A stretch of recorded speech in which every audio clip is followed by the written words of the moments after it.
자, 국민의힘 얘기로 한번 넘어가 보도록 하겠습니다. 자, 장가 기자, 한동훈 국민의힘 비상대책위원장이 어제는요, 택배 기사로 변신했다 하더라고요. 네, 그렇습니다. 한동훈 위원장이 어제 서울 강남구의 한 스타트업을 방문했는데요. 빨간색 조끼 그리고 빨간색 장갑을 착용한 택배 기사 복장으로요. 저출산 공약이 담긴 국민 택배 상자를 든 채 모습을 드러냈습니다. 한동훈 위원장은 이곳에서 저출산 대책 공약 발표 행사를 가졌는데요. 왜 이 스타트업에 택배를 들고 오게 됐냐면 국민의힘이 국민들에게 필요한 정책 또 건의할 정책이 어떤 건지 온라인으로 의견 주문을 받아왔거든요. 그래서 이에 답변하는 차원으로 직접 공약을 들고 찾아오게 된 겁니다. 어제 민주당에서도 저출생 극복을 위한 공약을 내놨는데요. 차례로 들어보시겠습니다. 첫 번째 공약으로서 오늘 저출생에 대응 공약을 동료 시민 여러분들께 배달하고자 찾아왔습니다. 국민의힘은 일과 가정 그리고 기업 모두의 행복을 위한 에코시스템을 정립하겠습니다.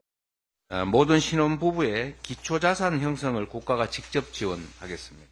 국가의 출산, 돌봄 책임을 더욱 강화하고 특히 신혼부부들의 주거 문제에 대해서 획기적인 대책을 마련하겠습니다.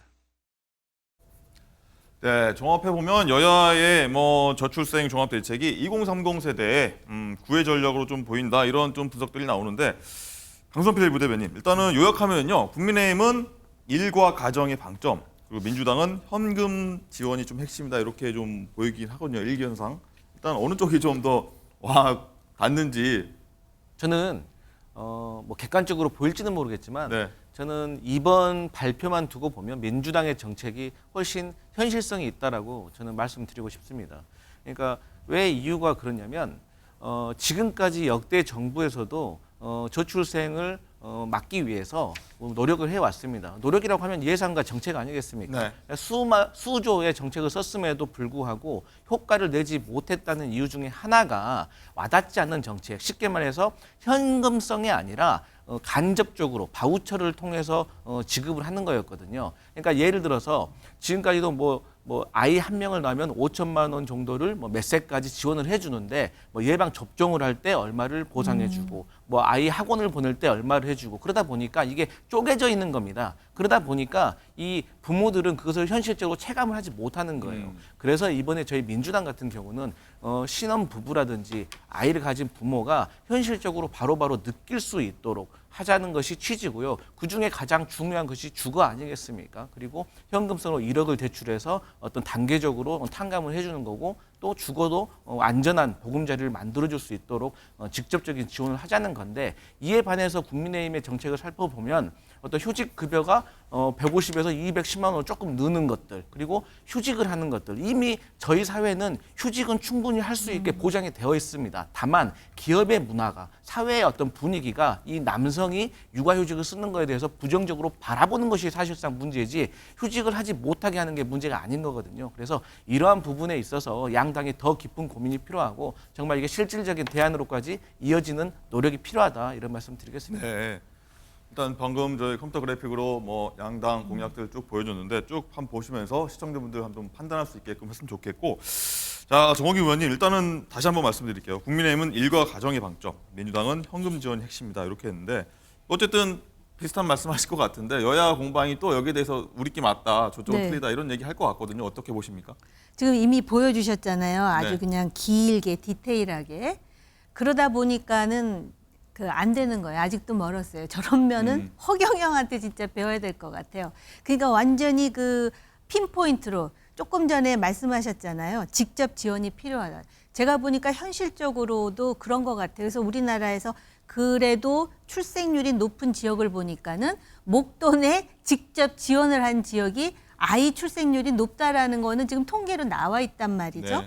그런데다가 제가 젊은 여성들한테 좀 물어봤어요. 그게 여론이지는 않겠지만 예를 든다면은 지금 민주당에 우리 아이 보듬주택 그래갖고 애 둘라면 20몇 평, 셋 남은 30몇 평 이러잖아요. 그러니까 당장 뭐라고 피드백이 오냐면은 그 집을요. 어디다가 준다는지 그게 궁금한 거예요. 그게 방점이에요. 그러니까 애 교육시키고 그러려면 교통도 편리해야 되고 학교도 있어야 되고 본인 직장도 가까워야 되고 이게 그렇게 간단한 문제면 진작에 해결되지 않겠습니까? 이거 총선령이에요, 양당 둘 다. 그렇군요. 알겠습니다. 뭐 시청자 여러분들이 판단하실 것 같습니다. 자, 그리고요, 한동훈 위원장이 큰 결심을 하고요, 뭐 소신 발언을 했다고 해서 오늘 뭐 조간 시간에 좀 조간신문에 대대적으로 나왔는데, 장가 기자, 이제 김건희 여사 명품 가방 수수 의혹에 일부 여당 의원, 그 영입 인사들까지 이걸 언급하고 우려하기로 했는데, 한동훈 위원장도 여기에 대해 사실 처음이라고 봐야 될 것 같은데 언급을 했어요. 전후 과정에 분명히 아쉬운 점이 있다 이렇게 언급을 하면서요. 제2부속실 그리고 특별감찰관에 대한 검토 문제를 전향적으로 말씀드렸던 것이다라고 말했습니다. 그동안 사실상 뭐 몰카 공작 아니냐 이런 말은 했었지만요. 30일 만에 태도가 조금 바뀌게 된 건데 그동안 김경률 비대위원 또 하태경 의원 등이 이 명품백 의혹과 관련해서 사과를 촉구하는 발언 몇 차례 했었거든요. 한동훈 위원장은 다양한 생각을 가진 사람들이 자유롭게 말할 수 있는 정당이고 그럴 때 유능해지는 정당이라면서 당내 목소리에 대해 긍정적인 반응을 보였는데요. 그간의 목소리들 한번 들어보시죠. 국민들이 요구하는 기대치가 있는데 우린 그걸 충족시키기 위해서 노력하자. 사실관계를 말씀하고 사과하자. 김건희 여사가 경위를 설명하시고 만약에 뭐 선물이 보존돼 있으면 준 사람에게 돌려주시고 국민들에게 사과하시고. 다 의견이 갈려가지고 필요 없다 필요하다 갈렸어요. 그 전후 과정에서 분명히 아쉬운 점이 있고 국민들께서 걱정하실 만한 부분이 있었다 저도 생각합니다. 그렇기 때문에 제가 제2부속실과 특별감찰관에 대한 검토 문제를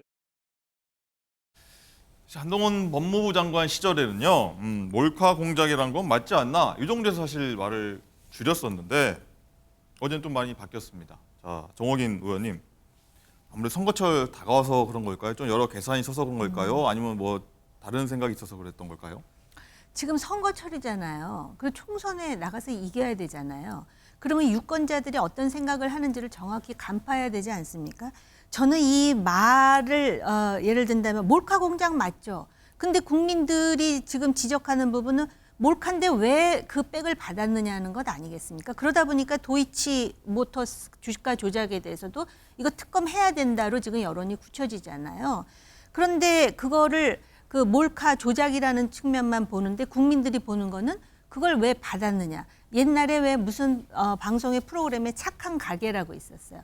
몰카를 해가지고 그 가게 주인이 양심적으로 하느냐 양심적으로 하지 않느냐 그걸 보면서 그 시청자들이 여러 가지 의견을 내놓는 걸 봤는데요. 저도 본 것 같습니다. 바로 그 부분에 잘못됐는데 제가 더 놀란 거는 당내에 사과가 필요 없다와 필요하다가 갈렸다는 거예요. 상식적으로 이거는 진작에 사과를 했어야 되는 거예요. 왜냐? 총선에서 이겨야 되지 않습니까? 지금 수도권이 국민의힘으로선 다 험지라고 하는데 이게 30일이나 걸리고 아직도 이 의견이 갈리고 그런다라는 게 저는 정말 그 좀 이해가 안 가요. 그리고 왜 중진들은 여기 몇 명 외에는 왜 이 문제에 대해서 직설적으로 말을 안 하는지 가장 중요한 거는 국민의힘으로서는 총선에서 이기는 겁니다. 네. 부대변인님, 네. 일단은 국민의힘 쪽에서는요, 본질에 더 집중하자. 이거 함정 취재였다. 여기 강조하고 있거든요. 앞서 우리 정옥임 의원님께서 말씀을 잘 해주셨는데요. 저는 먼저 지적하고 싶은 게 이렇게 걱정하실 부분이 있다라고 태도가 변화된 게 한 달이나 걸릴 문제였는가에 대해서 먼저 반문을 해보고 싶고요. 한동훈 비대위원장 최근에 여론조사를 보면서 많은 걸 느꼈을 겁니다. 여론조사를 보면 개인의 지지도는 많이 올랐습니다. 하지만 국민의힘의 정당 지지율은 답보 상태이고 대통령에 대한 부정평가는 여전히 바닥을 치고 있습니다. 그 이유에 대해서는 국민의힘 구성원 모두가 알고 있어요. 하지만 현역 의원들은 공천 문제가 있기 때문에 입을 닫을 수밖에 없는 거죠. 이러한 상황에서 외부에서 들어오신 비대위원들 그리고 영입된 인재들이 하나의 목소리를 내고 있지 않습니까? 아 이거 사과할 일이다. 잘못된 일이다. 그런데 저는 한동훈 비대위원장의 발언이 또 하나가 잘못됐다고 생각하는 게 있습니다. 그건 뭐냐면 제2부속실을 설치하고 특별감찰관 임명을 고려한다고 하고 있는데 저는 이거는 부속실을 설치하고 특별감찰관을 임명을 한다고 해서 지나간 일들이 없어집니까? 사라지는 겁니까? 그러면 조사받지 않고 처벌받지 않아도 되는 겁니까? 저는 그렇지 않다고 봅니다. 윤석열 대통령, 그러니까 평범한 검사였던 윤석열 대통령을 대통령으로 만들어진 국민의 어떤 취지가 무엇인지 저는 깊이 생각해 봐야 된다고 생각합니다. 알겠습니다. 자, 그런데요, 이 김건희 여사 그리고 대통령실이 좀 불편한 사실 얘기를 한동훈 위원장이 좀 건드렸다, 언급을 했다 이래서 정호김 의원님 일단은 당정 관계라고 할까요? 좀 불편하게 좀 이상한 기류가 흐른다 이런 얘기가 좀 나오고 있어요. 아니 자유민주주의 사회에서 당정관계가 편할 때도 있고 불편할 때도 있고 그게 자연스러운 거지. 그게 계속 편하다면은 이게 자유민주주의 사회에 다양한 의견이 있으면 그 의견을 수렴하고 갈등이 있으면 그걸 조정하고 이게 자유민주주의예요. 그러니까는 마치 또 그게 한 목소리 원팀 해가지고 마치 또 검사 동일체라고 합니까? 그거는 정당이나 정치하고는 맞지 않는 얘기예요. 그런 충돌과 긴장과 갈등 속에 뭔가 합의를 이끌어내고 또 국민 여론에 수렴할 수 있는 그런 결론을 가지고 진정성 있게 다가가고 그러면 오히려 점수를 많이 받을 거라고 저는 힘주어 장담할 수 있어요. 그렇군요. 자, 이런 가운데서요. 한동훈 비대위원장 그리고 윤재옥 원내대표가 김 여사 리스크 대응 논의를 위해서 조금 전인가요? 이제 긴급 회동을 갖겠다라고 지금 보도가 방금 나왔는데 장가 기자, 이거 어떤 내용인가요? 아직 자세한 내용은 뭐 크게 들어오진 않았는데요. 지금 다른 언론사에서 지금 방금 보도를 했습니다. 네. 내용을 조금 살펴보면 윤재옥 원내대표, 한동훈 국민의힘 비상대책위원장이 조금 전에 9시 반부터 20여 분간 대화를 나눈 것으로 알려지고 있고요. 윤 원내대표는 명품 가방 사건의 본질은 몰카 공작이고 또 정치적인 공작이라면서 당시 받은 명품 가방은 대통령실 규정에 따라 국고에 귀속됐다는 점을 부각해온 반면에 아까 말씀드렸듯이 이 비대위 내부에서는 좀 여사의 그 리스크 해소 필요성이 좀 필요해 보인다 이런 얘기들이 좀 있어 왔습니다. 그래서 지금 이번 회동은 김건희 여사 리스크와 관련해서 당내에 대응을 두고 메시지를 좀 조율하기 위해서 한 메시지를 좀 하나로 조율하기 위해서 만난 회동이 아닌가 이런 해석이 지금 나오고 있는 상황입니다. 네, 뭐 계속해서 좀 얘기가 많이 나올 것 같으니까 계속 지켜보도록 하겠습니다.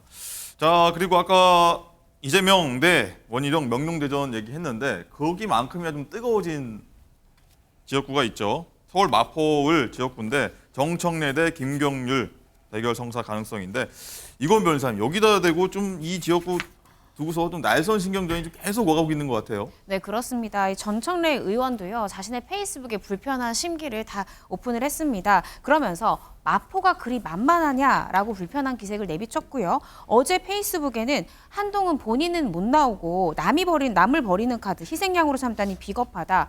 독재 공천 시스템이다라고 거세게 비판을 했습니다. 네. 그러면서 정 의원은요. 국민의힘 소속 오세훈 서울시장의 이 마포 쓰레기 소각장 추가 건설 반대 전면 폐지화라면서 소각장도 이 공천도 낙하산인가 마포 구민으로서 분노하고 불쾌하다라는 이 불편한 심기를 드러냈습니다. 근데 이에 대해서 이 김경률 비대위원은요, 한 언론사와의 통화에서 이 진보 진영이 내세웠던 도덕적 가치들에 대해서 누가 더 제대로 된 삶을 살았는지 한번 비교해보자는 것이다. 이렇게 심경을 밝혔는데요. 그러면서 저는 50대, 80년대 학번, 또 60년대생 운동권과 대비되는 삶을 살았던 사람으로서 유권자들에게 한번 판단을 받아보고 싶다라고 덧붙이기도 했습니다. 또 이 전청래 최고위원의 지역구인 마포을에 도전하는 이유에 대해서 김경률 비대위원은 정 최고위원이 최근 이 극단적인 정치 형태를 보여줬기 때문에 제가 자진해서 간 것이다라고 강조하기도 했습니다. 네. 어쨌든 뭐 여러 말 나오지만 굉장히 좀 흥미로운 매치업이다 이런 평론인 것 같고요. 정호기 의원님 또 좀 비슷한 얘기 조금 전에 했는데 다시 한번 해보자면 이 대통령실이요 한동훈 위원장의 어떤 돌발적인 뭐 김경률 서울 마포울 출마 어떤 이런 정적적인 발표로 인해서 좀 우려를 갖고 있고 이런 내정설에 대해서 좀 불편한 감정을 좀 드러냈다는 얘기가 있는데 총선 앞두고 이 당정이 좀 문제가 생긴 거 아니냐 뭐 이런 좀 일각의 좀 전망이랄까요 관측이 나오고 있어요. 제가 뭐 직접 들은 얘기 아니고 언론 보도만 보고 제가 그 해석을 하자면은 예. 아까도 말씀드렸듯이 뭐 당정 간에 그리고 사실 그 마포을 김경률 회계사 공천 관련해서는 그 모습 자체가 굉장히 거칠었습니다. 거기도 뭐 경선이라든지 나름 그 합리적이고 민주적인 절차를 통해서 마포 의뢰 국민의힘 지지자들이 받아들일 수 있는 방법으로 이렇게 절차를 진행해도 되는데 김경률을 갑자기 손을 번쩍 들어가지고 이 사람이 할 것이다 막 이런 식으로 하다 보니까 네, 전격 거기서 발표했죠. 기존의 당협위원장도 그렇고 이게 반발하지 않을 수가 없죠. 당내 통합이라든지 당내의 그 구성원들을 아우르는 것도 당 대표 내지는 비대위원장이 해야 될 중요한 역할이거든요. 그러니까 대통령실로서는 물론 공천은 여당에서 해야 될 일이지만 특정인을 위한 특혜보다는 시스템 공천을 해야 되지 않겠느냐로 한마디 하는 것에 대해서 이걸 왜 불편하다고 생각하는지 오히려 언론에서 그걸 불편하게 생각하는 거에 대해서 제가 조금 그 아연하다고나 할까요?